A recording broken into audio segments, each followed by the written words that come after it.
Hello, beautiful people of the internet. This is Talk Heathen, a show where we want to know about what you believe and why do you believe it. My name is Johnny P. Angel, and I have the pleasure to be accompanied today by none other than YouTube's ObjectivelyDan. What up? What up? How's it going, Johnny? It's all right. I'm doing great.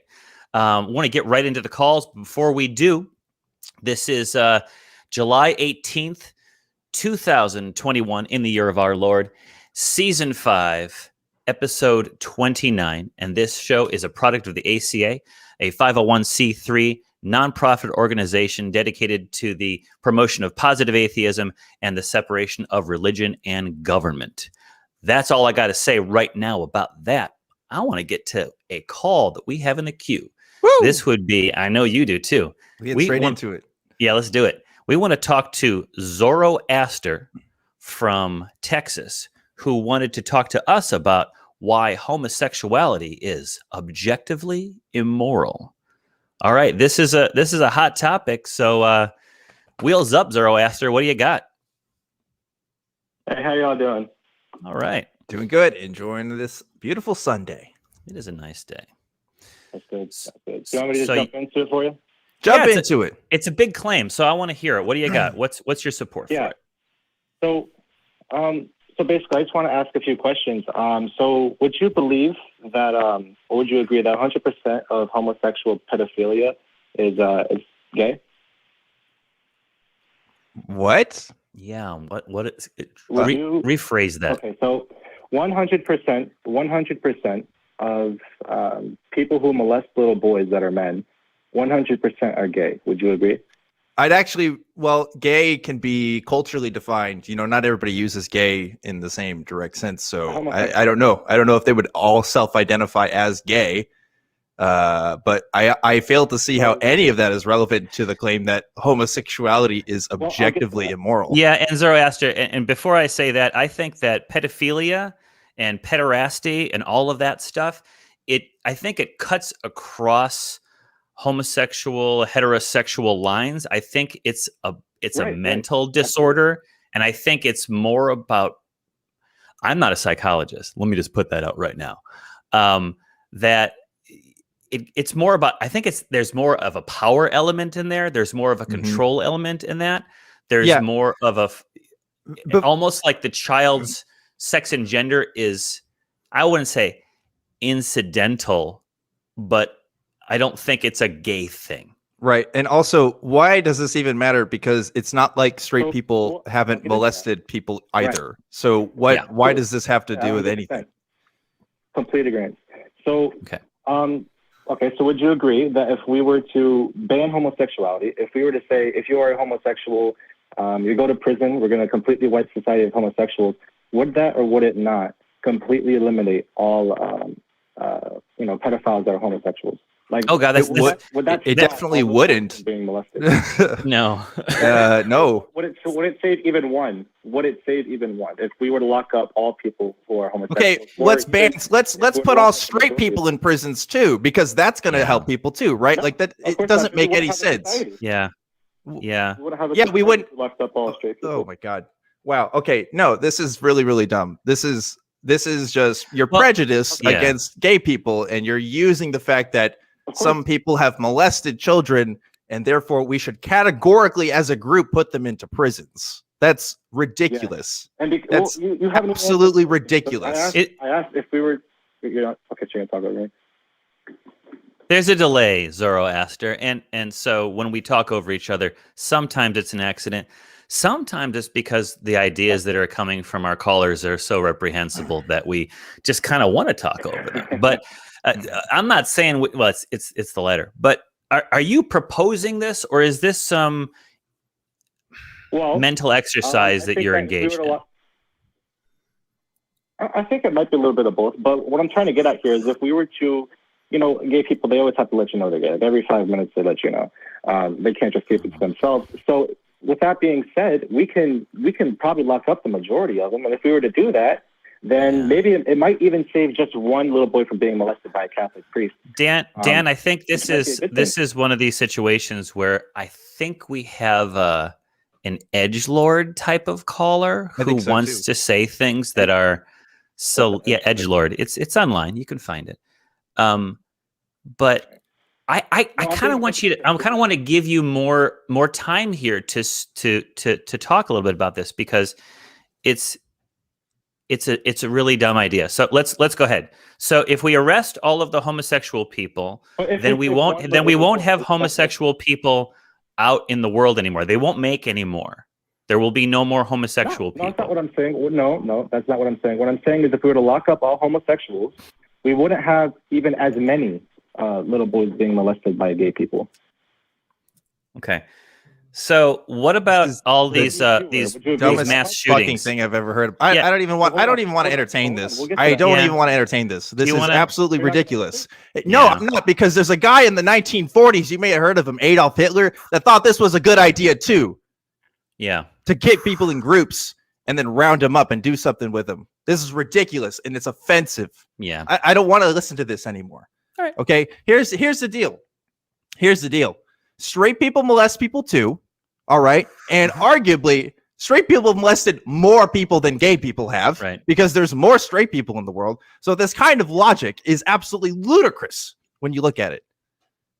So I don't even want to entertain this thought anymore. This is absolutely disgusting and does not belong in the society that I want to live in.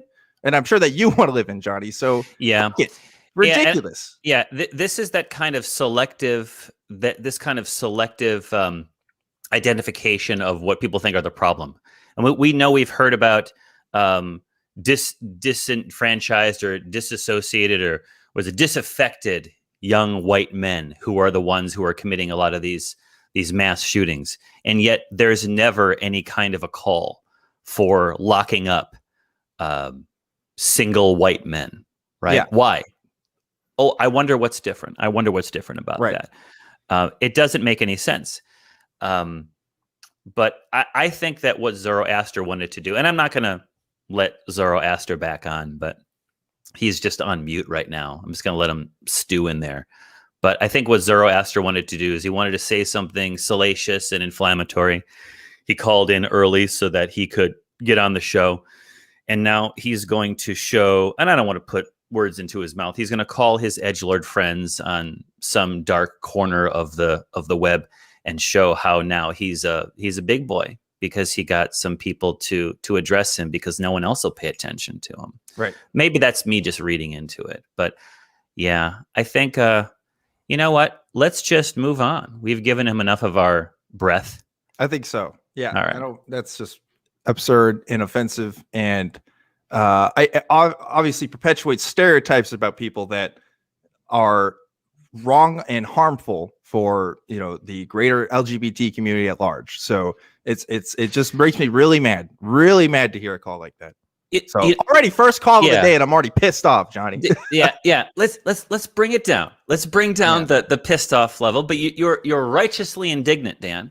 And I'm righteously indignant. That's right. You're righteously indignant. And I would say what is a nice thing about that call is maybe 60 years ago, maybe 70 years ago, had there been an internet and a format like this for people to talk about, that kind of talk would have been considered, oh yeah, we could do that, But now in the 21st century, I think most people would, even most Christians, even most moderate to progressive Christians would say, what the hell's this guy talking about? That's awful. That's Nazi shit. Yeah. So that's great. Our society has moved along. But you know what? I want to talk to Kelly in California. And Kelly says he wants to talk about how to eliminate God from the gaps in our knowledge. You're on the air with Objectively Dan, and is it Donnie J? Is that what you called me earlier, or somebody called me earlier? I didn't call you Donnie J. One of the crew members called you Donnie J. Donnie J. That's going to be my nickname for you in my mind for now. I'm probably going to change my contact name in my phone for you. Go ahead. You're on the line with Donnie J and Subjectively Don as well. Tell us what you're talking about, Kelly. I want to know, flesh it out a little bit, because we were talking about this before the show. We're trying to figure out exactly what you meant. Mm-hmm. Well, first of all, I've been watching Objectively Dawn for a long time. So great honor to be here. Yay! I'm glad you like me. Yeah, I'm a big fan of ObjectivelyDan. Got it. So, Got it. All right, what you got? What I mean by that is this isn't necessarily just a religious issue. Like, for instance, astrologers are guilty of the god of the gaps, but without a god. And so I think that there's a problem with not just Christianity, but the religious framework that creates a god of the gaps mentality. And so I don't think it's sufficient to take an atheist position and then assume that we're going to be logical, assume that we're not going to have leftover remnants of religious thinking. So how do we eliminate that? Kelly, I called it. I knew that's what you were talking about. And how do we do it? Well, Don's response, subjectively Don, not Jay, his response, and I'm not going to put words in your mouth. Well, you just kind of do it. It's a process, and you just do it. But let me back up because SD over here is going to have something to say about it. Oh my God. SD. This is going too far. For those of you listening at home now, they have now changed our names on screen as Subjectively Don and Donnie J. So I feel like I'm part of a morning zoo crew, exactly, like bullshit radio show. But Kelly, you're right. You're absolutely right. I've referred to this on the Nonprofits, another premier production of the ACA, which will be airing right after this show at 3 p.m. Central. I talk about it being the legacy of religion. And I've had conversations with friends of mine in the atheist community who are running into non-religious subject matters where people are still adhering to more old-fashioned, more traditional notions of sex, gender, economics, whatever you might want to say, and without having necessarily a basis in, let's say, skepticism or science or math or anything like that. And because those ideas don't necessarily get critically analyzed as you separate yourself from a metaphysical belief in, spirit beings, the notion that there are unquestionably two genders, because that's what they learned from an early age, but they're not remembering that what they learned from an early age was also that there's a kingdom in heaven and that there's a punishment and all these other things. And that a lot of the foundations for their beliefs and their worldview is based in this book that they no longer adhere to. And so you're right. You have to kind of do an audit. It's part of the process. We had somebody call Talk Heathen maybe a month ago or so. And he's like, what do I do now that I no longer believe? Well, you've taken a big step and you've made some amazing progress, recognizing that you no longer believe in some metaphysical claim. But now the big work begins. How do you find meaning in your life? Where are your morality? What is your morality? What are your morality? What are next in your life? It's up to you to take that on. You can't just ride the coattails of whatever your parents told you. I mean, to some degree you can, because you see them being those good people in the world, but you can't just take it for granted that everything that they did was right because it was in a book and they had one reason. You got to find your own reason for doing those things or for doing different things. So, yeah, that's something that the atheist community is pretty lousy at still. I think on these shows, we're trying to highlight those things, highlight those other issues that aren't just, do you believe in Yahweh or Muhammad or whoever, Thor, but also, what does that mean? What does that mean for how you treat people? What does that mean for how you view people? That's an ongoing journey that everyone has to take. Dan? Yeah, so I think I interpreted this question as, what do we do on like a societal level to like change that, right? That's kind of what was that kind of what you were asking there, Kelly, about like as like a world community? Well, that too. I mean, but partly because of the way we as individuals talk at a large level of influence about these things, because I think there's a problem with the way we identify what even constitutes a God of the gaps concept, like something as pedestrian as everything is possible is a God of the gaps situation. Yeah. Well, it's also like the thing with religion is it's just as much of a cultural force as it is, anything else. So like if you went back in time and you told the early followers of Jesus Christ that half of the people that believe in that religion today also believe that they could evolve from, apes several million years ago, right? They would say, well, that's crazy. That's not part of our beliefs. We have very different ideas about that. But like a lot of Christians today are totally fine with that and are totally okay with like evolution being a part of their religious practices. So like a religion that adapts and changes to new understandings of science is going to last longer and have that same level of influence than one that's not as flexible or as inflexible of those beliefs. That's why you see today the most inflexible of those religious beliefs are often the smallest religious communities out there, at least in the United States. Worldwide that's going to be different in different areas, but it's just informed as religious beliefs can be as just informed in science as anything else if you're willing to kind of mesh those things together. It's what you see in a lot of progressive Christian movements now, who are trying to take new lenses to their Christianity and apply it so that they can have a coherent worldview that makes sense.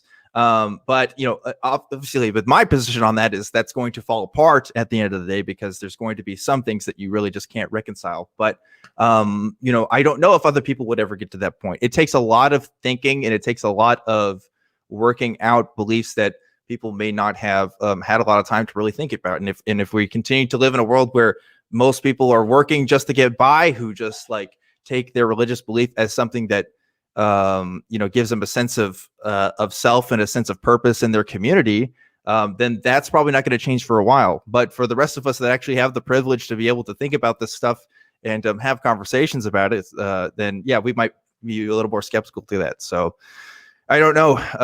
I guess all that to say, it maybe wealth inequality plays a part of it too. There is a reason why there's a lot more people who are skeptical in nature or who are atheist in nature tend to be on the higher level of income, at least here in the United States and in other places too. I do think that plays a part as well. But I don't know.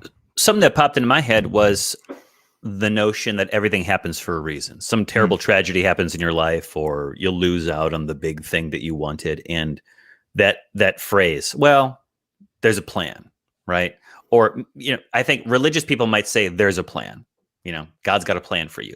Mm-hmm. As you separate from religion, people still say, and they don't mention God in this, everything happens for a reason. Now, on the one hand, you can say everything happens for a reason because it's planned that there's a greater good. But you can also turn that and say everything happens for a reason in the sense that there's an explanation for why this happened. And sometimes there's just no good outcome for you on something. Sometimes the stakes are a little higher because there's no safety net for you. And there is no meaning for a tragedy. A hurricane hits a town, a flood like the ones that are happening in Europe right now with people dead. Buildings collapse. Sure, there may be negligence, maybe somewhere in there, but truth be told, negligence or not, the building collapsed. Why? No one wanted the building to collapse. And maybe if everything was done right, circumstances could have been such that people died.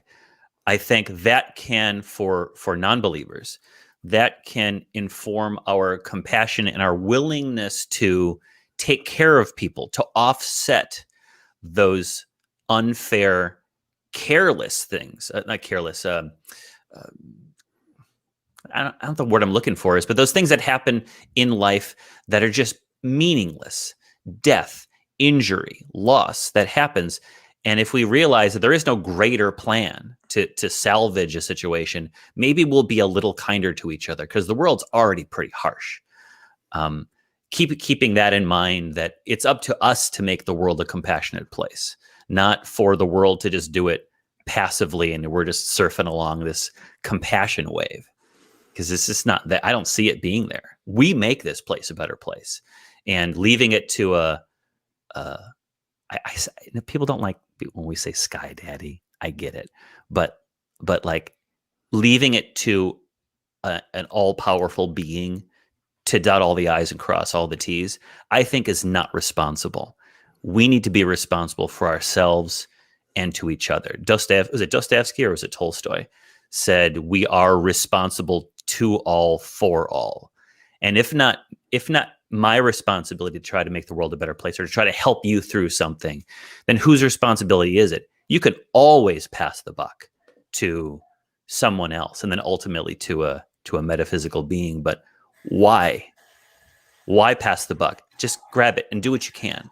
So that's maybe not, I don't know if that's related to your call, but that's what it strikes in my mind. What do you think about that, Kelly? Well, I would say if there was like a Christian listening at this point, I think they might wonder, what is the limiting principle of Tolstoy's doctrine? How do we decide that we're going to be compassionate and accept something versus our responsibility to that person in this instance is to condemn and correct them? And without a list of behaviors and a doctrine to refer to, I feel like people may not know. That's when they struggle with LGBTQ issues. That's when they struggle with ideas that are outside their framework. And how are they going to assess new ideas? Because the entire idea was just to read the list and then use it. But how does that apply without that? Are you talking about reading the list of moral approbations and moral probations? Are you talking about the 10 Commandments or something like that?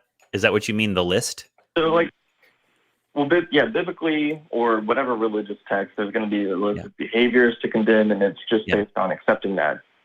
But, if we've moved away from that, someone is now atheist, and they don't have that anymore. They just have maybe like a reference like Tolstoy. What is the limiting principle on being accepting of others? Oh. Well, what point is it we decide that this behavior is wrong? And, because that's where the God of the gaps thing starts to come back in. I hear you. I would argue that all of us have been applying our own moral framework on the world, that religious people, they point to a source book as, I don't want to say a cheat sheet, but let's say an outline of what's expected, but then they're the ones that apply the outline to the real life. People aren't buying slaves from the nations around them. Some people are, but most people are not. Most people are not treating women like second-class citizens. Yeah, at me in the comments on that one. But it's not considered something you do in the light of day anymore. It's something that people do, on the DL, if that's still a phrase that people say. But people are still applying those rules, their own personal moral standards, and how does a person take up how to improve and how to work on their moral standards? Well, I think you've got to become informed. If the Bible says one thing about gender or sex or whatever it is, maybe become informed. Not just reading books that affirm your beliefs already. Talk to people, see what their experience is like. Compassion finds root in common experience, I think, to some degree. Dan? Well, this issue is like, if you ask any atheist on principles of morality and stuff, I think you're going to find the widest variety of answers out of any kind of question that you usually get on topics related to atheism, and how that functions. Because this was a problem for me when I first was deconstructing my own faith. I was like, not really getting, okay, what am I supposed to do now? How am I supposed to navigate life? Because my Christianity was sort of a guidebook for how I was supposed to live my life, even though, like Johnny pointed out, that's kind of an illusion, right? Because most of us aren't following a lot of the principles actually advocated. Really, we're just following our religious denomination's point of view on what to do. But, that's kind of the point. Maybe it's like Fallout New Vegas, right? The game was rigged from the start. Like there was no real rules for us to follow anyway, and everything we came up with was just kind of our own thoughts anyway. So, like I have my own sense of particular principles that I like to follow. I try to, be respectful of any being that I deem sentient and follow with that. But like, even then, how do I like convince another person to adopt those same principles? That's a big challenge, because you just go back to this, this is ought thing. So Really, I don't know if there's a big answer to it. Maybe there isn't an answer. Maybe this is something that we're never going to have to figure out. But I would rather be in a space where we are trying to figure this out and continue to learn and continue to adapt and grow and find new ways of living that's best for people than to just throw it off of the wayside and say, well, we need to live in a society that has rules, so we're just going to adopt the Christian Bible, because that's what a lot of like commentators kind of like appeal to, because they say, well, at least it's organized, at least this one system has rules, but like they're bad rules though. Like they obviously harm people, and harm is something that I'm going to take into account for any moral system that I'm going to follow. So and that process that you're talking about, Dan, is something that is happening on a daily basis in our local government, our state legislatures, and on the national level and internationally.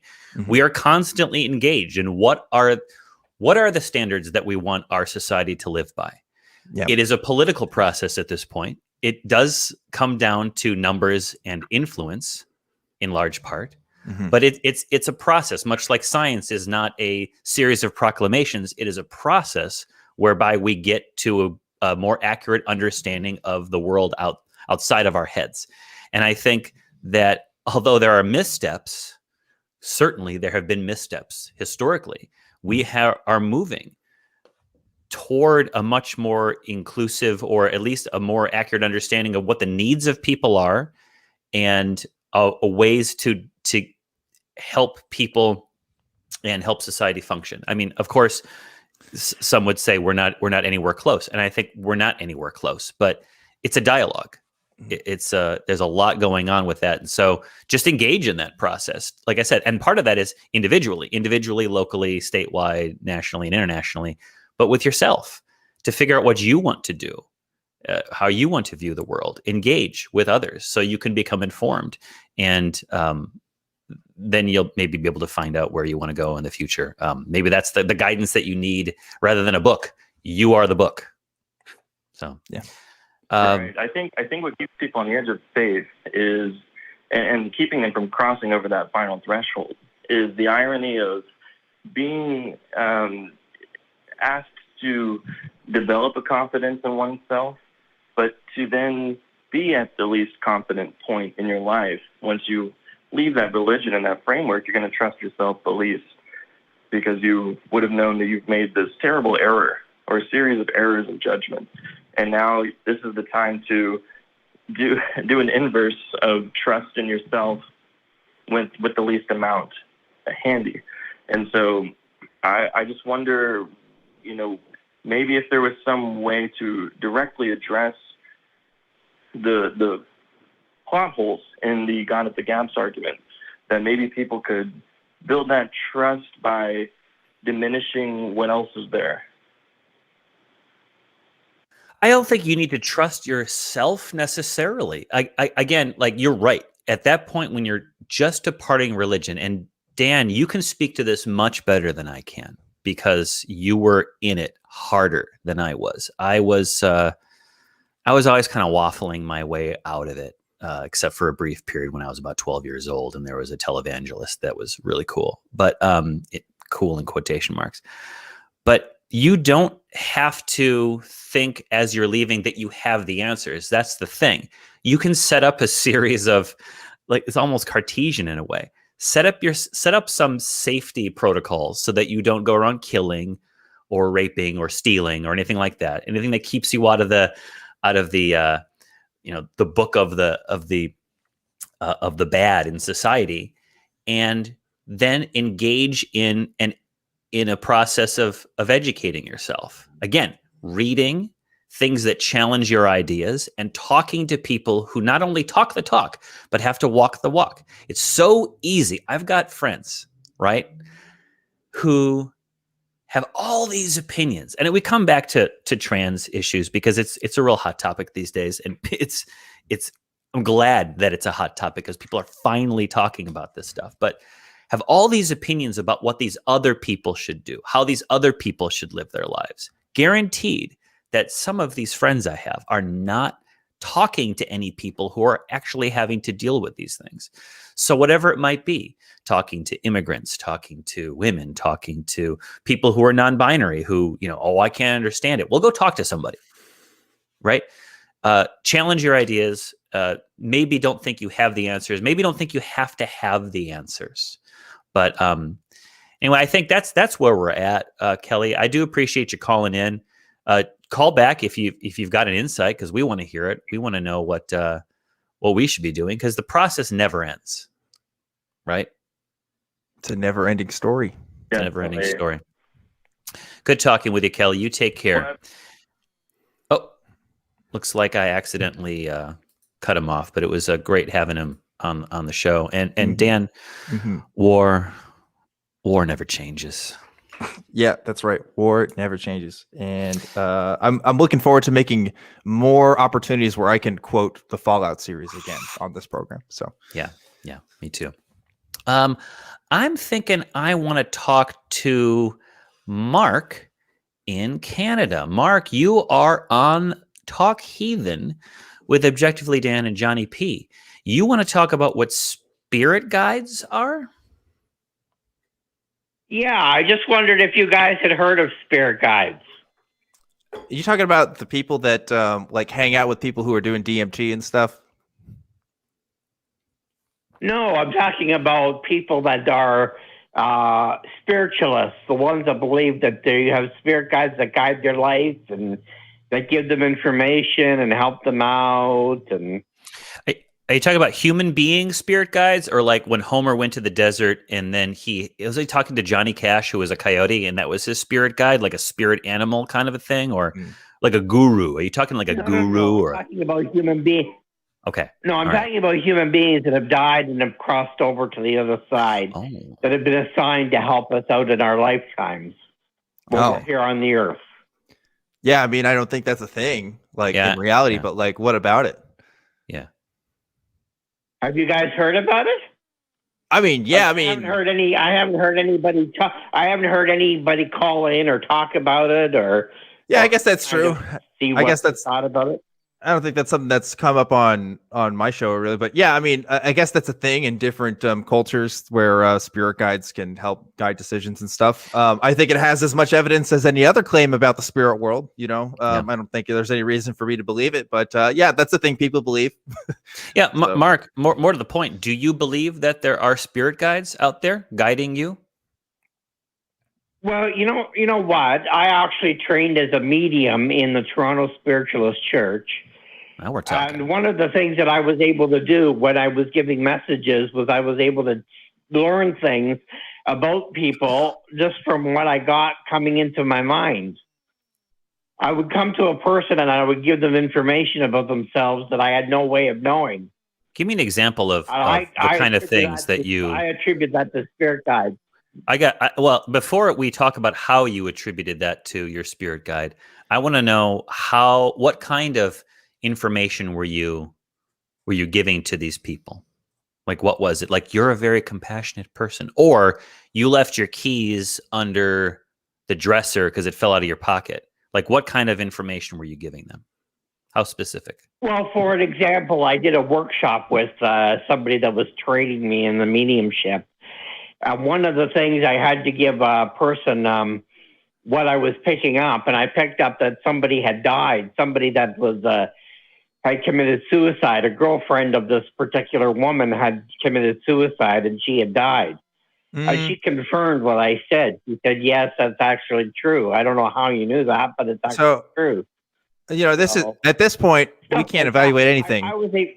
At this point, we can't evaluate anything because this is anecdote, right? Like, I'm not calling you a liar, Mark, but I'm just saying that it's hard for us to really do anything with it. But I'm curious. Can you wait, Mark, before you go on, can you do something with us? Can you tell me something? Because I want to know. Can you figure something out about me with your mediumship? I tried to do something before the show to see if I could pick up anything, and I wasn't able to really. What does that mean? Does that mean you Googled me? Like, what is that? Yeah, because that could mean anything, Mark. What was your process? What's your process? Yeah. No, well, I meditated. And asked Spirit to give me information that could help out. All right. And, I'm ready. I wasn't able to get anything really at the moment. But see, I that's get inconvenient, isn't it? my information comes from the church. Most of it comes when I'm in the church giving messages in the church. I got it. We're dirty non-believers, so you can't intuit anything about us. I think is what that means. Or we're robots. Or we're robots. That's true too. We haven't explored that yet. Teach the controversy. But anyway, so you meditate. This is interesting. I'll let me tell you my own little meditation experiences. I have done it a bunch of times, or at least I think I have, because obviously I'm not a pro at this. And as I have sat there in silence, judo moving my thoughts as they flow past my present consciousness, I have come up with all kinds of thoughts that have passed through my awareness.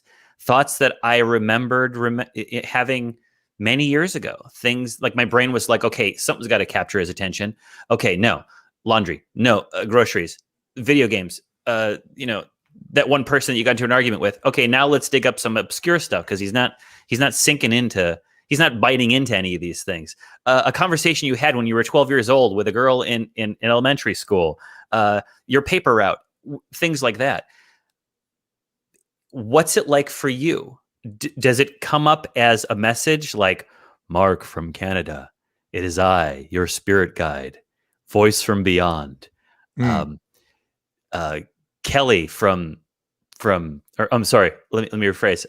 Zoroaster from Texas. He's going to call today. So you got to call later in the day. You got to call Talk Heathen to talk to Dan and Johnny. What's it like? What does it sound like to you? Well, it basically comes as a thought. It's a thought in my head. It comes through as a thought in my head, and I bring it through. I'm picking up on. I don't know whether this is related to you at all, either one of you, but I feel that there's somebody that used to be a nurse or that was a nurse. Well, that's over, or that is one of the people that are in your family that are one of the nurse. That's a nurse. I don't know if it's a sister or something. Interesting, Mark. Interesting, because you said... That's what I'm picking up with one of the two of you. I don't know how true it is, but...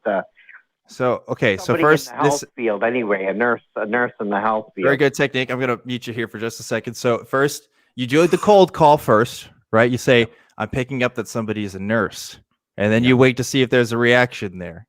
And then if there's no reaction, you say, well, somebody in the family, maybe they're a former nurse, right? And so you kind of go on these branching paths until you get a hit. Like this is mentalist stuff. This is like Darren Brown is a great series on how he deconstructs how a lot of people do this.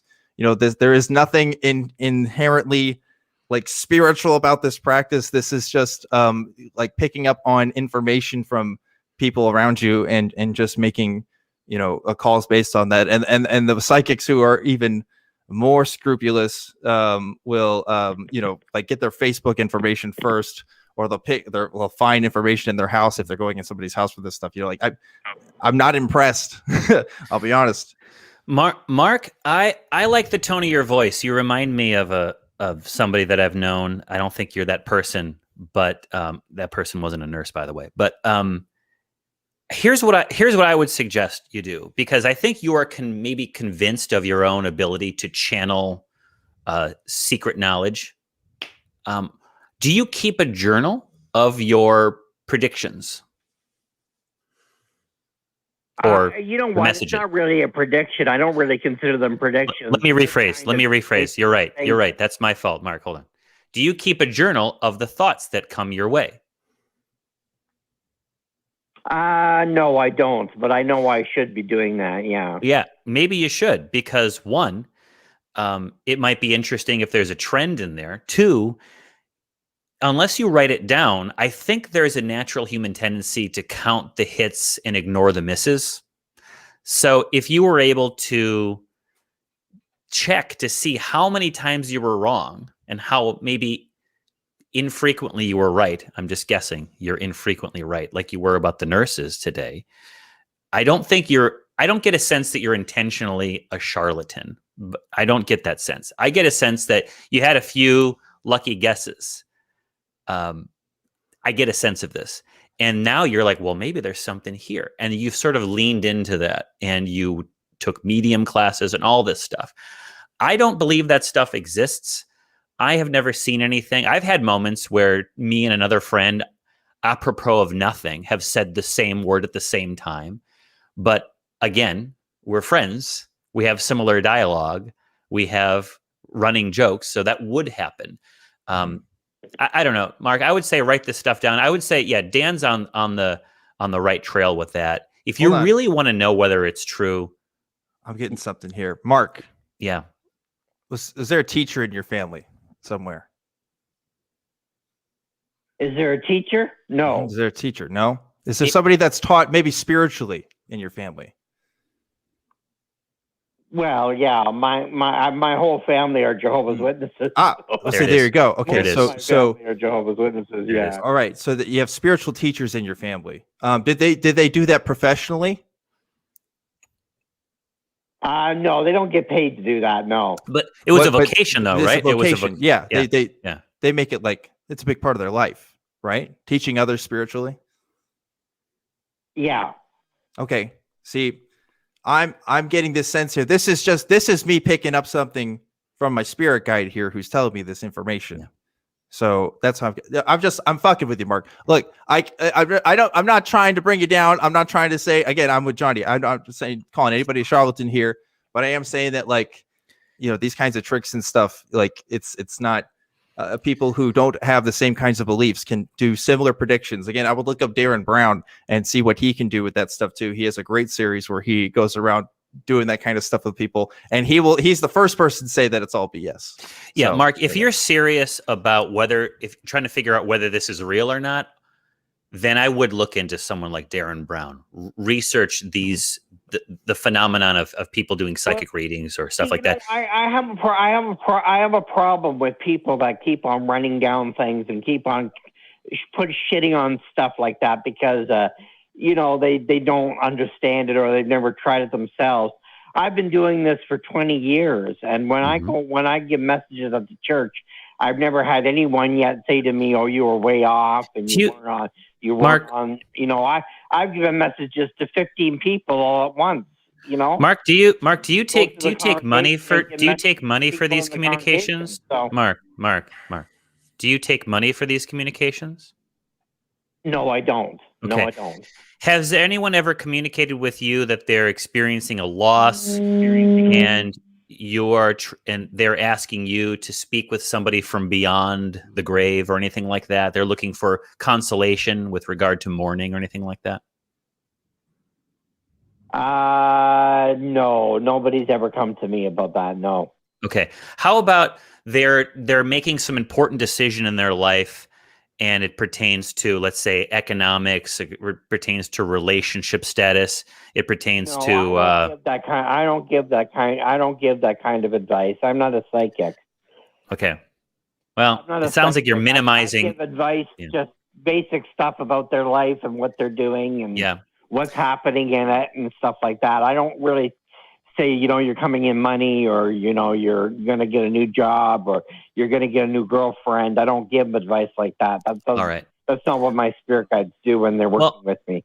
Well, Mark, we're going to move on, but let me just say this. If you have a prediction about me or Dan, go ahead, call back to the show and give us whatever your spirit guide sends you, but I'm just not convinced. I don't think you've really given us any reason to believe it. And again, if you are serious about determining whether or not, you're going to have to, I'm actually going to mute you because I don't think I need to hear from your telephone right now. Mark, you were spirit guide. They're calling him.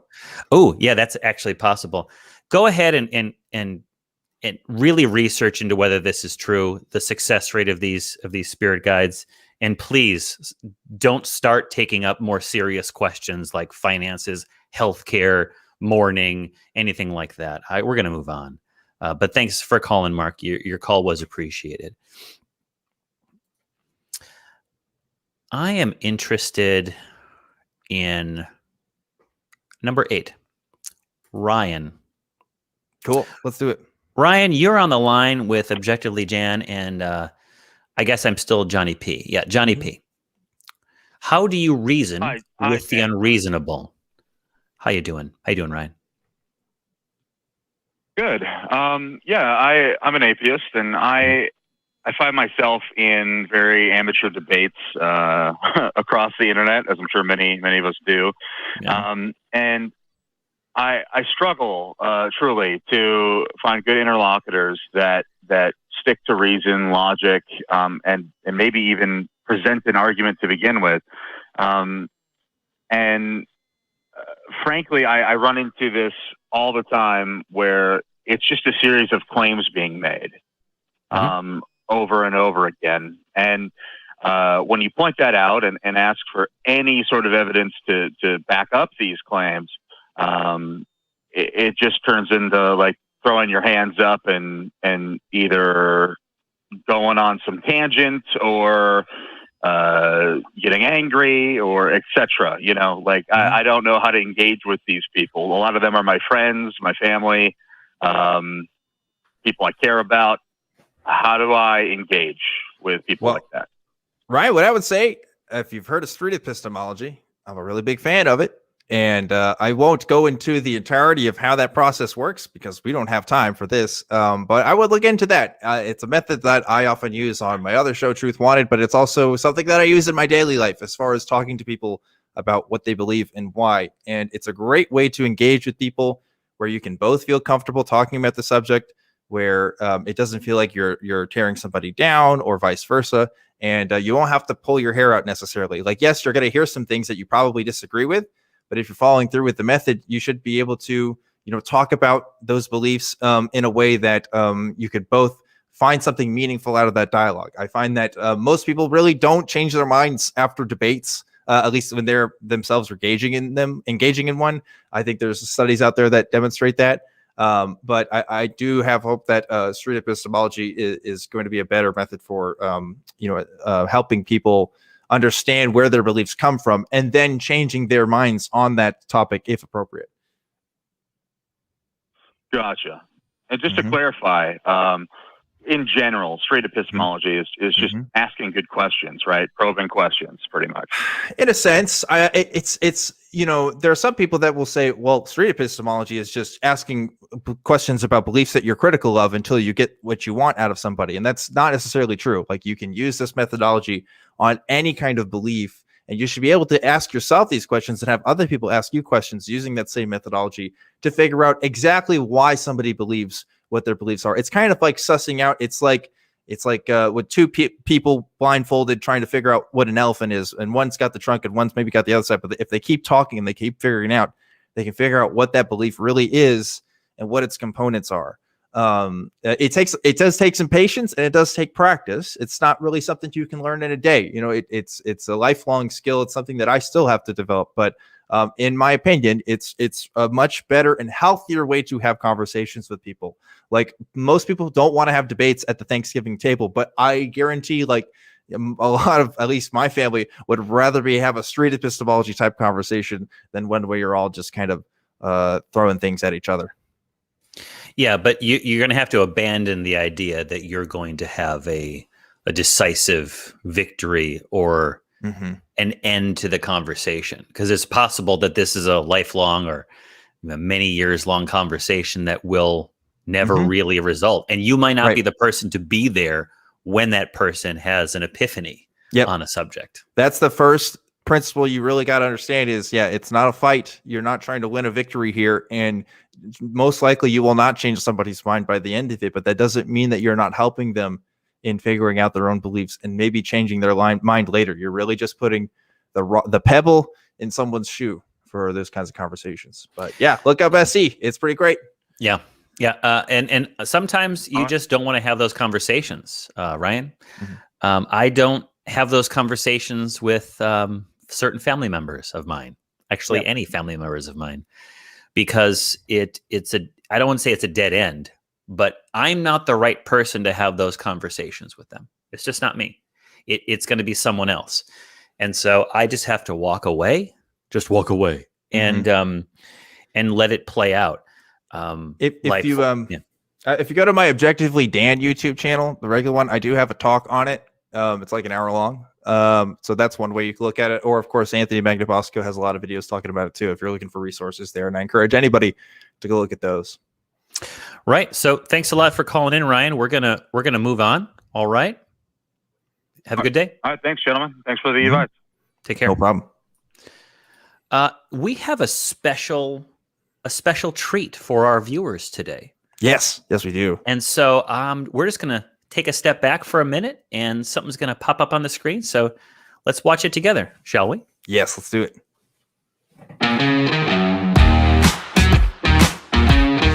Next time I'm in Austin, all three of us are going to get together to have pretzels, dinosaurs, margaritas, and we got some wide open call. What do you call that? Call windows, Lines? call lines. Yeah, Lines? lines. I think lines. Is this your first episode of Put this? on a conspiracy hat here or whatever. Well, you got a hat on. I mean, yeah. I mean, you know. Let me get the tinfoil. When you say slime, do you mean that? Yeah, I do. Oh, right. But it says seriously good mayonnaise. And yeah, but like the Christian church claims it's good as well. Yeah, so. it's real facts. You got it, Leo. I'm more than Lilith. You see, that's where you're wrong. I'm not Lilith. I am Satan incarnate, and I own you.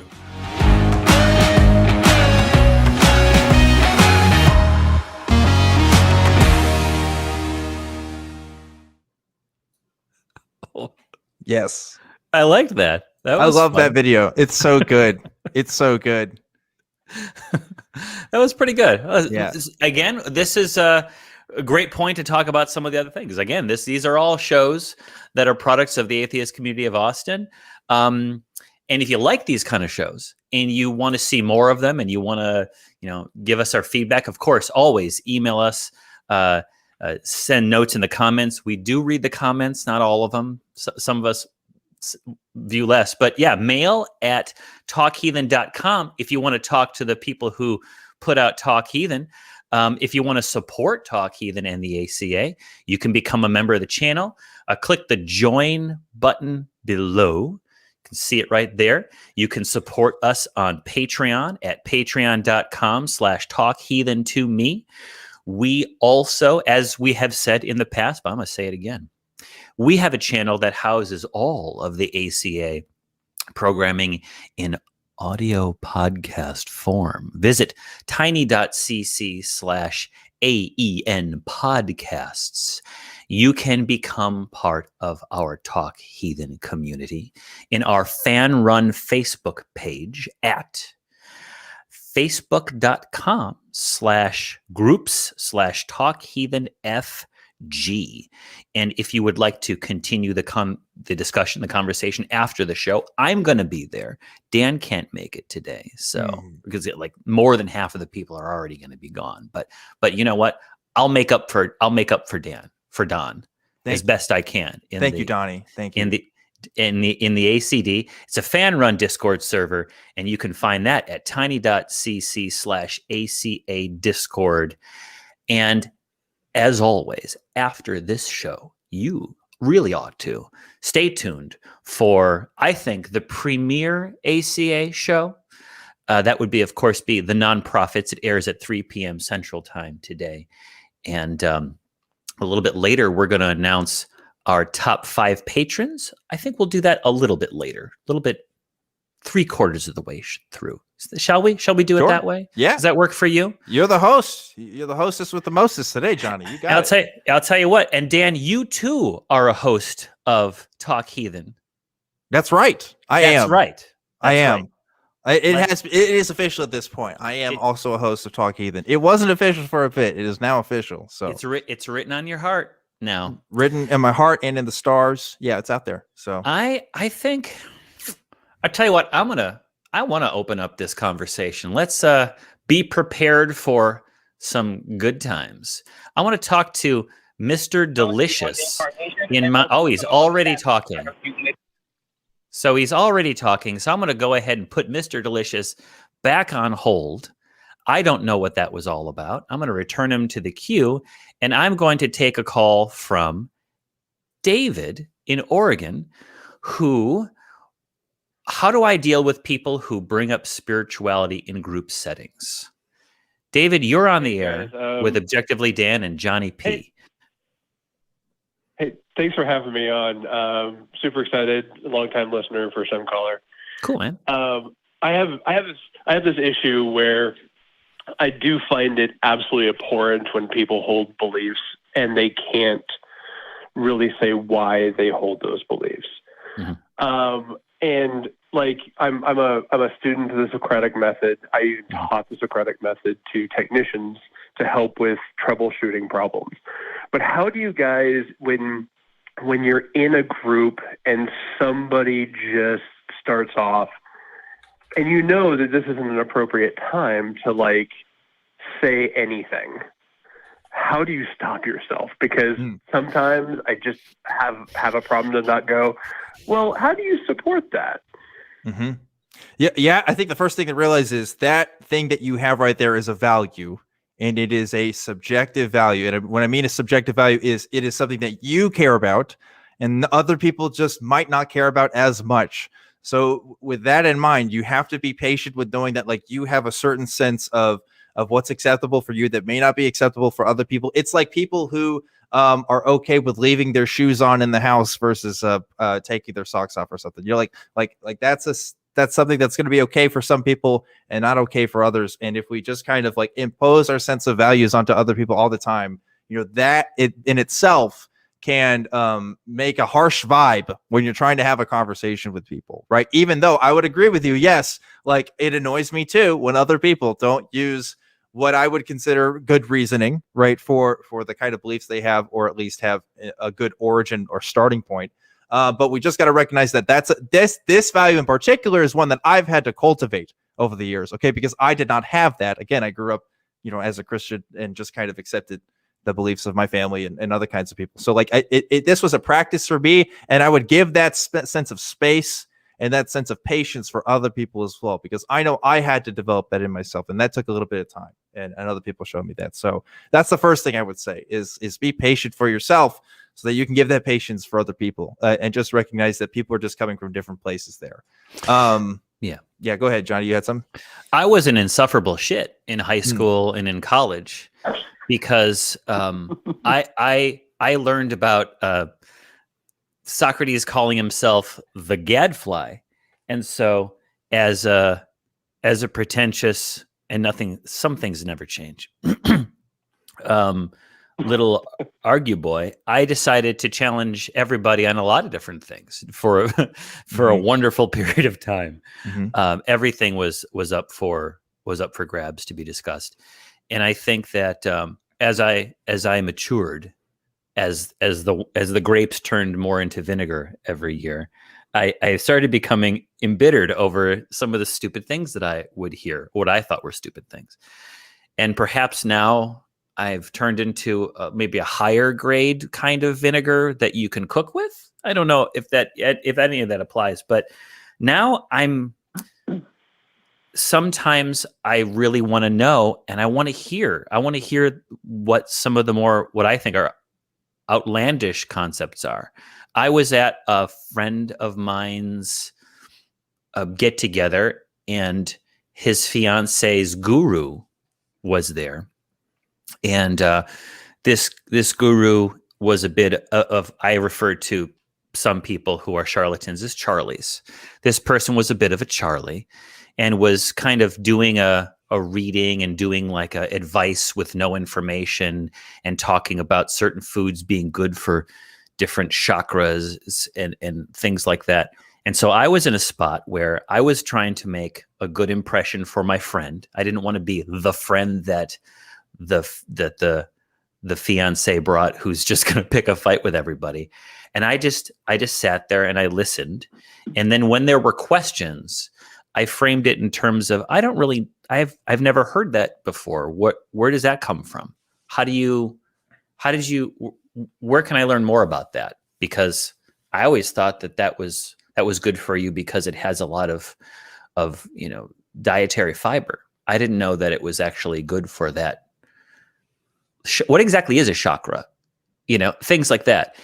And if you can step back a little bit, and I guess this goes back to our previous caller, if you can step back a little bit and really enjoy the multitude of far out there worldviews, suspending, of course, for that moment, the fact that some people make bad decisions in their lives, harmful decisions for themselves and others, based upon those worldviews. Just really appreciate the creativity of the human mind to try to make connections between things that maybe aren't there, and to build houses of cards upon vague concepts like chakras and energies and quantum stuff. Because again, with a street epistemological approach or an anthropological approach, or just bask in the hot tub of ideas for a little bit and enjoy the fact that, if you will engage with people who have different views from you, far out views from you, sometimes you will have a really interesting time just listening. You'll think of things in a new way. You can reframe your own beliefs in terms of it not being that. That's how I deal with it. And I don't think I got labeled as a Johnny Naysayer at that little get together. I came off as, I think, because I did see these people later, as a person who's generally curious and who wants to know more about what's important to them.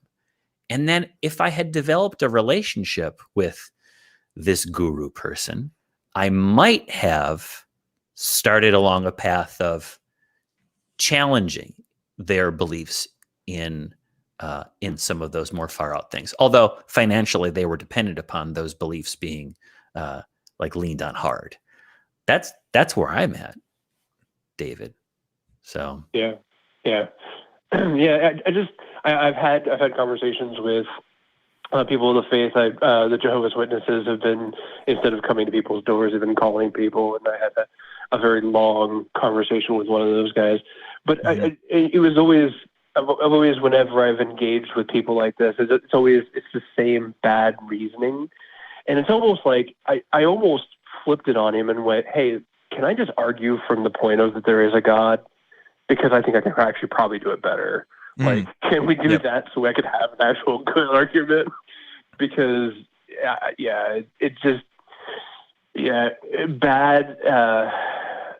bad epistemology just really irks me hard." David, what's your favorite one? What's your favorite bad argument? I want to hear it that you've heard. So the favorite bad argument that I hear a lot, that I always have a lot of fun with, is from creation. Look around, all of creation, and that is God. Like the watchmaker argument. This one guy used a house, and I asked him, I go, okay, well, great. If everything's created, how do I know? If I have only white pebbles in the jar, how do I know they're all white if I don't have something to argue against it? I don't have something that's not white to say that this is this and this is not this. Like, if everything is this, how do you do that? Yeah. And they just falter after that. It's like, the watch is created, the better. sand is created, the ocean is created, everything's created. So how do you know what's designed? Exactly. And he goes, well, how do you know what's designed? I go, it's easy. There's a designer that you go find. I know a house didn't occur naturally because I can go find the person who designed it, but also there are specific things in a house that don't naturally occur naturally. Right. I mean, you can point those out. 90-degree angles do not happen in nature very often. They do sometimes, just not a ton. Yeah. So you can look at stuff and. Yeah, David, I think that's my. We had somebody call a couple of weeks ago who likes to collect arguments. This show and Atheist Experience, and I know that Truth Wanted as well, are shows where we have a collection of some interesting arguments, some garbage arguments, like the argument from Constellations, which is really just a fancy version of look at the motherfucking trees and there's your God. But collect them, and you might write down your responses, but collect them, and really, people love talking about themselves, right? And if you can engage in a conversation with somebody on these ideas, do it in a way where and I talk about situational awareness. Some of our apologist friends. And our counter-apologist friends don't know when there's buy-in, right? They just want to pick a fight whenever they can. But I think just making sure that the person you're talking to wants to have this conversation, making sure you keep the tone civil, making sure you keep the tone respectful, and that you advance the conversation until there's a little bit of pushback, and then be very careful. Maybe you take a stop, you take a step back and take a break. And using street epistemology as a guide, engage when you can, and don't engage when you can't, when you're in that emotional space. Stan, any final thoughts on this? No, just thinking about if somebody's in a sales position, right, their job is to handle objections with counter points and build a case for you to buy into something, whether it's a product or a service or whatever. And that's not too dissimilar from what you find from Jehovah's Witnesses and Mormons. That's why I actually think that out of all people you could be talking to, they might be the least able to have a real honest dialogue too, because they have their own pressures that they have to deal with within their own community spaces to deal with it. Not saying that obviously people don't change their mind from those conversations, but if you're looking to get mad, that's the surest way to get mad, because they're the people who are least likely to talk about what they honestly feel and more talk about what they're told to say, right? There's a bit of a bias there in the audiences that you might talk to, but I would just say, don't go in with the expectation that you're going to immediately change somebody's mind. Again, just doing that little work piece by piece is probably the best way to have a conversation without totally getting completely blown up and mad by the end of it, because again, chances are, as we said before, you're just not going to change their mind, especially not in a single conversation. So I think that's about it, David. Last thought for you, David. If you could make it quick, we want to move on to our patrons.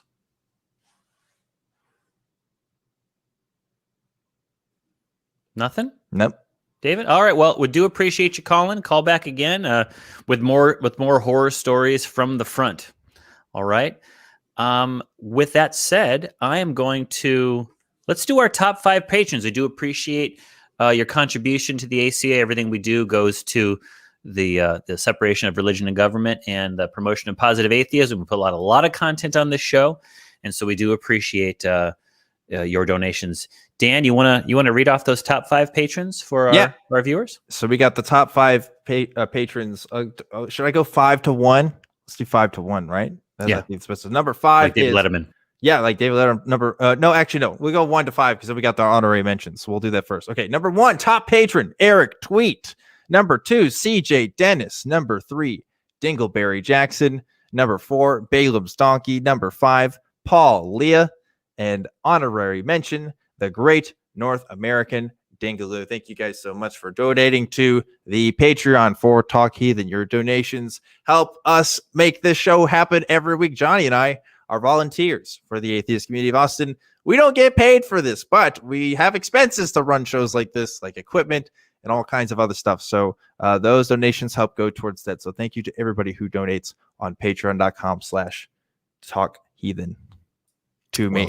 Talk Heathen to me. That is the link there. Not to him. Not to me or to him or me. No, me. We're going to have to agree to disagree on that one. I guess so. All right. Well, we can move on. I want to talk to Top Billy, Texas.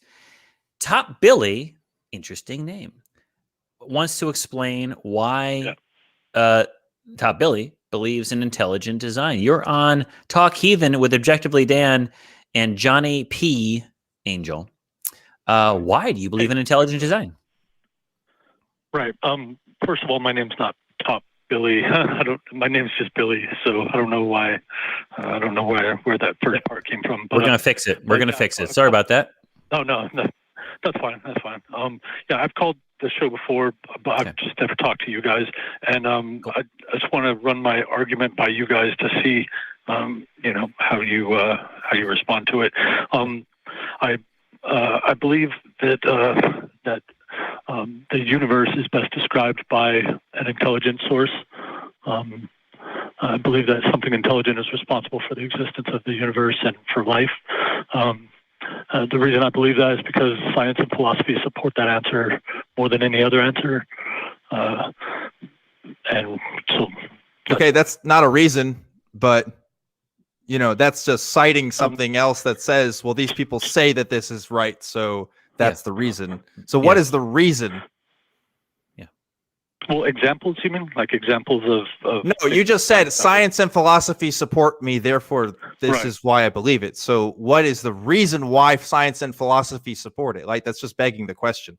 Well, science supports it using things like the genome, which is not intelligent, which is not the design of the universe, but okay. It's science. Yes, science supports the existence that genomes are a thing.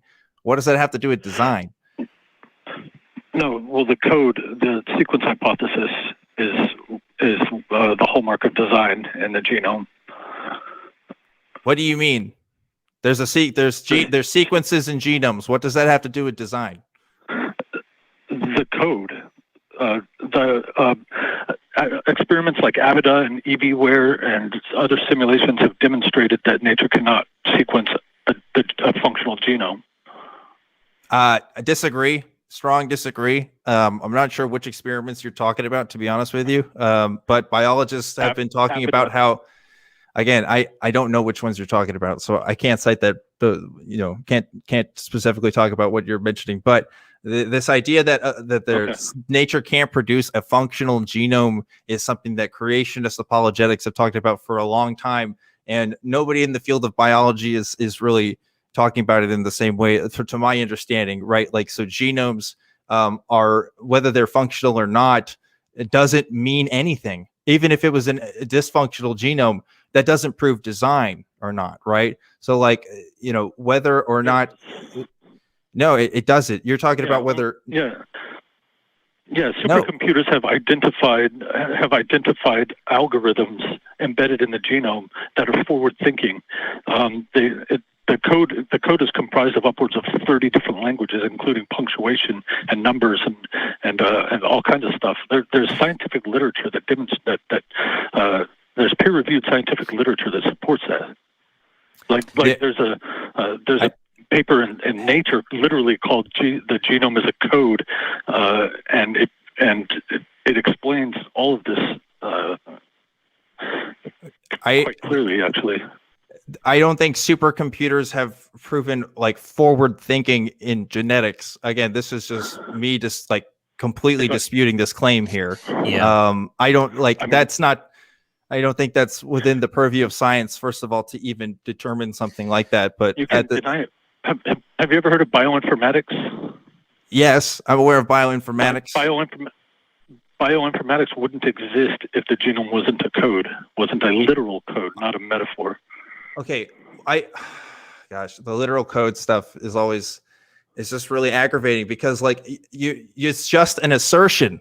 It's just an assertion that this stuff is really complicated, and because yes, it is an assertion because you can't show us the designer. Nobody who has ever talked about intelligent design has ever been able to point out a designer that has ever shown the act of designing. Show me a God that designed something. Show me God designing anything. It doesn't happen. What we do see is the changes in genomes and the changes in genetic information over time. And using those principles, we can extrapolate from there that we've seen everything that we see in nature.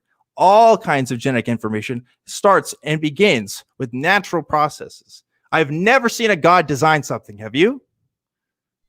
The existence of something is not dependent upon whether or not we know who made it. Okay. If you're proving design, then yes, it does actually. Okay. Look, you're getting angry. you're getting angry, which is kind of what happens whenever an intelligent design argument is always is presented here.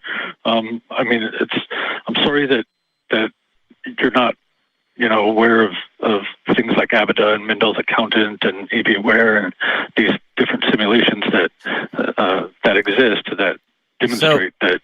So Billy, it sounds like unnatural. It sounds like you've read quite a bit on this subject. Does that indicate that you have? Yes. Does that indicate that you work in this particular field of science? That would not be a direct indicator that I work in the field. No. So, but do you work in this field of science?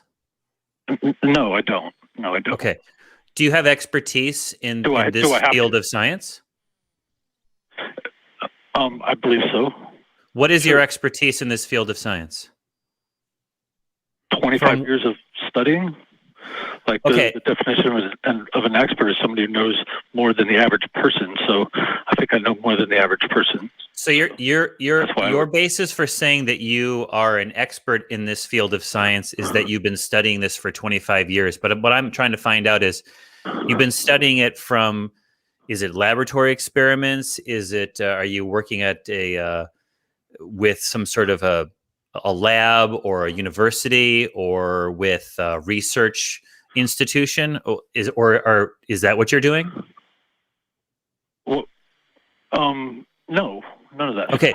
All right. None of that stuff. So is that required? Is that required? Is that a requirement? I'm not saying it's required. I'm asking you where you base it. So basically, if I watched, I'm going to ask you, if I read history books for 25 years on World War II, and I read other people's work on World War II history, would I, after 25 years, also be an expert in World War II history?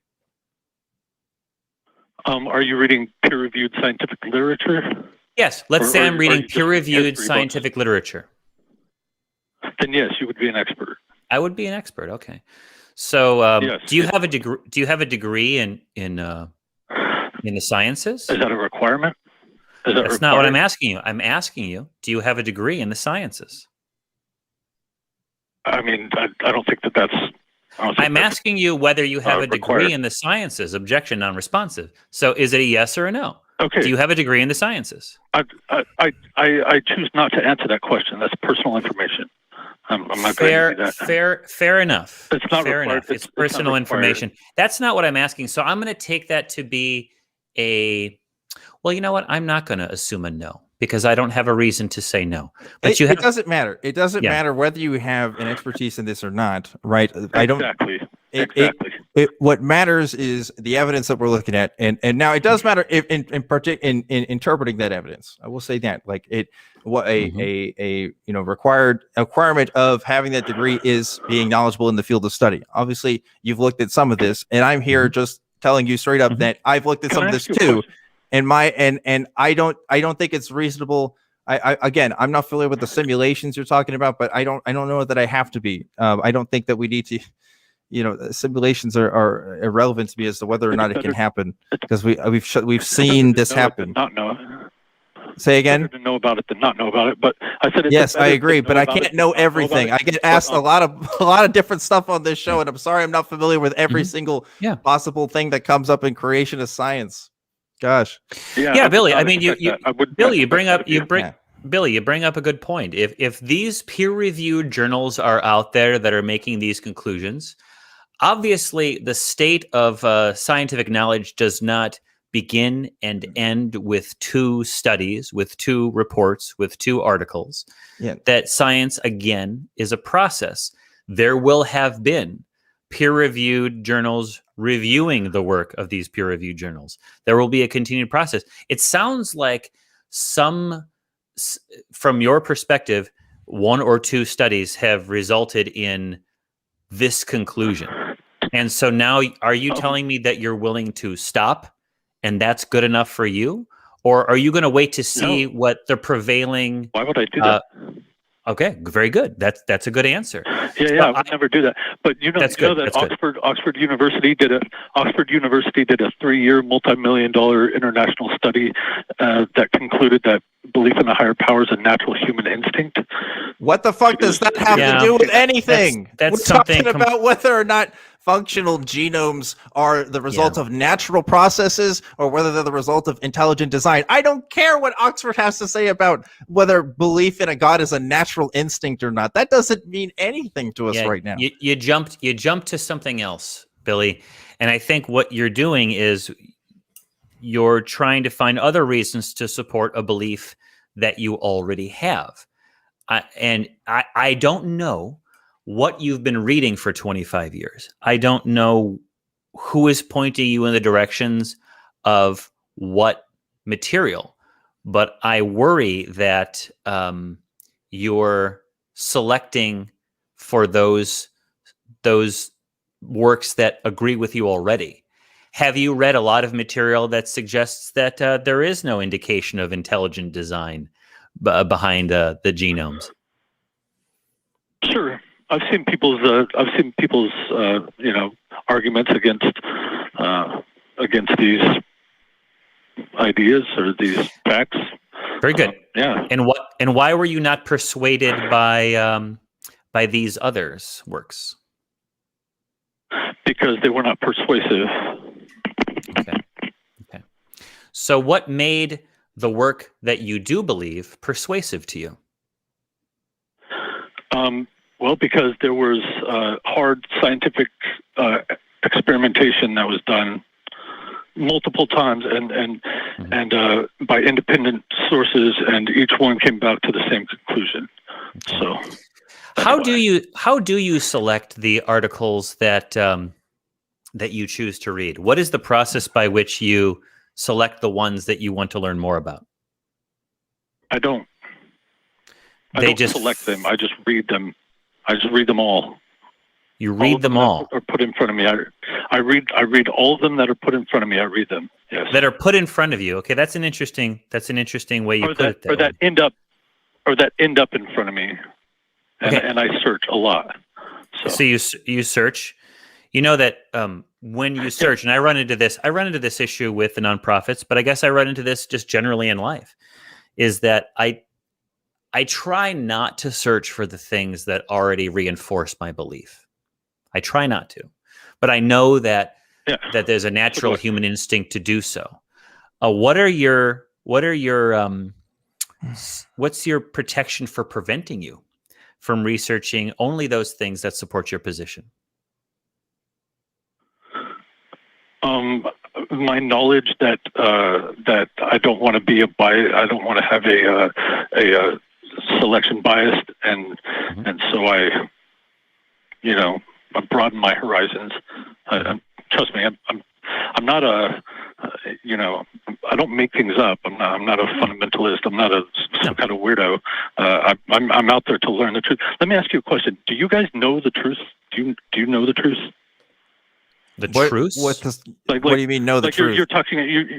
A lot of times, I hear people on the show say that you want to know more true things and less false things, right? Yes. And so you've given up your belief in a higher power because you want to know the truth, or you want to learn the truth, or something like that. Have you learned the truth yet? The truth with a capital T? That's a weird question. Yeah. I don't know that. I mean, we're constantly learning new things every day. I don't know that there is one unambiguous the truth. I don't know if there is one unambiguous hard truth. It's possible that somebody, even the weirdest person who's ever called your show, they could call your show and they could be right, and you guys wouldn't even know it because you don't know the truth at all. We don't know the truth. We don't know what the truth is. I don't even know what you've defined as the truth. Yeah, what's the truth? Yeah, what is the truth? What are you talking about? Okay, look. If you wanted to sound like the crazy person on the line right now, like that's what you're sounding like. Like you don't have to paint yourself that way. You don't even know what the word truth means. I mean, you know what I mean. Yeah, All if right? you, You're not. hey, listen, philosophers have many different ideas of what the truth means. We are asking you what your definition of truth is. Yeah, it's true. Yeah, people have different ideas about truth. God. Okay, so The there truth about whether or we not there's go. a God. That's what I'm wondering. Thank you, All Billy. right, Okay, so whether or not there's a God. I figured that would be a given. It's not. It's not a given. It's not a given. People have many different ideas. That's what this show is Listen, about. Billy, We had people calling in about Billy, putting homosexual people in jail. Billy, if somebody came up to you on the street and says, "Do you know what the truth is?" Like, are you just going to immediately assume you know what they're talking about? Like, I don't know what you're talking about when you say that. If Okay, I was so on like, a show that was direct, if I was on a show that Billy, we hear all kinds of people. All kinds of people talk about all kinds of truths. You cannot make that assumption. But we're going on a tangent. We're going on a tangent. Billy, let's get focused. It's here. all right. You said earlier. You Listen. said earlier today that we were upset anytime an intelligent designer calls in, that the hosts get upset. Well, this is what happens more often than anything else. The caller gets upset because we're not following along the path. I don't know. Well, you seem a little bit animated there, Billy. You know, I might be wrong. I can't see your face. You seem a little bit animated. Yeah, I'm not animated. Maybe just a little bit. Get focused on this conversation, please. Let's get focused on this. I would like to know, Billy, do you believe that evolution? Answer my question about truth. Answer my question about truth. What is the question about truth? What is your question? If somebody called your show and they knew the truth, would you be able to know whether or not they know the truth? That's such an ambiguous question. I have no idea whether to answer yes or no to that. I honestly have no idea whether to answer yes or no because it's not very well defined. That but doesn't surprise I am interested. Yeah, it shouldn't surprise you, I guess. I don't know what to tell you, Billy. It doesn't. Yeah, Listen, I guess, Billy, if you're used to asking vague questions, you're probably getting that a lot. That people don't know what you're asking. That wasn't a very vague. It's a very vague question, as we've already established. Billy, I'm going to beat you if you all right, well, now we're talking about opinions here. So, Billy, if I came to you and I asked you the truth, and whether you know it or not, would you be able to tell? No, I wouldn't. Okay, well, see how easy that was?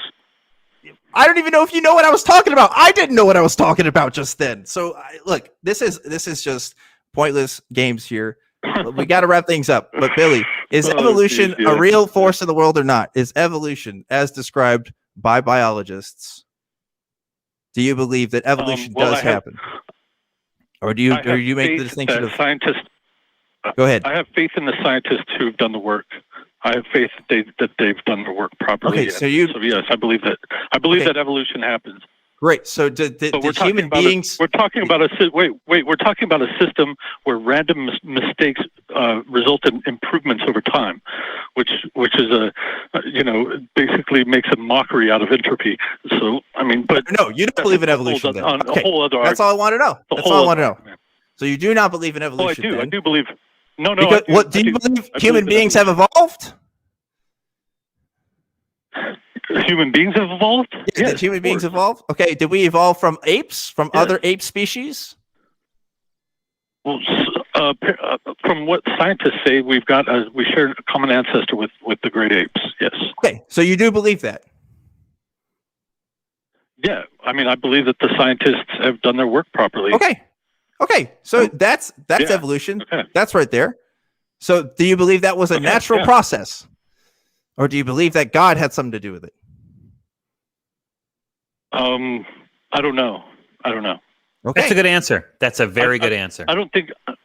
I know that scientists have never identified a beneficial mutation, like an actual beneficial mutation that results in novel information in the genome. But that's another whole. And I also know that people have made direct, exact responses to that exact quote just there. Like this is a creationist talking point that has gone on for longer than I've been alive. Okay, so I'm not going to address it here. There's other people that have addressed it, and we're at the tail end of the show here. Yeah, we are. So I'm kind of done with this conversation. Billy, I really do appreciate you calling in. Of course, call in again some other time.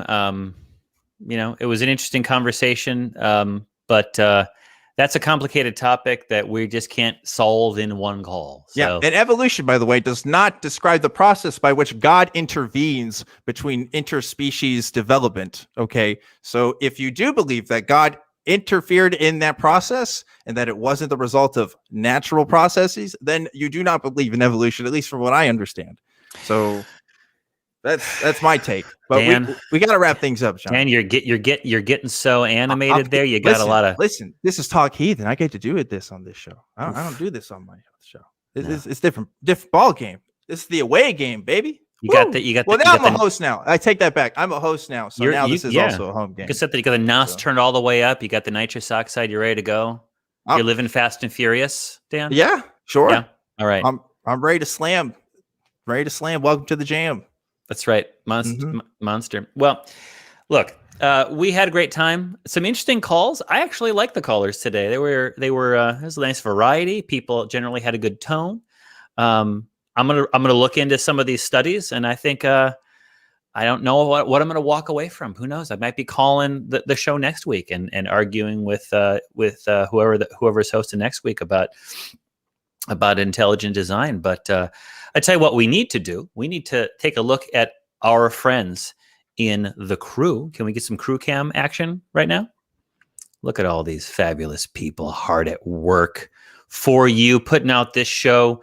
We do love them. They work so many long hours. They do it because without these people, we're not here. We're just sitting alone with a bunch of lights around us. For all the callers and for all the people who are in the chat and for all the people that are struggling with the very end of quarantine, the very end of quarantine, Delta, Epsilon, and other variants notwithstanding, it's been a hard year. There have been people out there who have been busting their asses, making sure that the wheels keep turning, those essential workers. That's everyone from doctors all the way over to people who pick up your trash, people who are working in the grocery store, people who are working in logistics, the people you forget about, right? They need some love, and so they need some love rings. Let's cast our love rings, Dan, right now, if we would. 1, 2, 3. Pew! It's out there for you. There it is. Okay. Those love rings. There's some love rings. For those of you who have been struggling with let me change my tone of voice. For those of you who've been struggling with isolation all this time, for those of you who want to get back into the world, but they are having difficulty because they're afraid of getting infected by these variants, I send you love rings as well. I want you to put your hands on your computer. I want you to touch them right now. You're scaring me, I want John. you to feel that. All right, maybe I'll let it. All right. For those of you who believe, come on back to the show. Call in, join the chat, go on the Facebook, go on the Discord. Tune in, send us emails. We love you. This is your place where no matter who you are, we're going to accept you for who you are, and we're going to be your community. When you can't have in-person community, you got virtual community too, and we love you. And even if other people are giving you a hard time, we're there for you. If you do believe in some of these more interesting metaphysical, spiritual claims, I'm sorry, we don't believe you.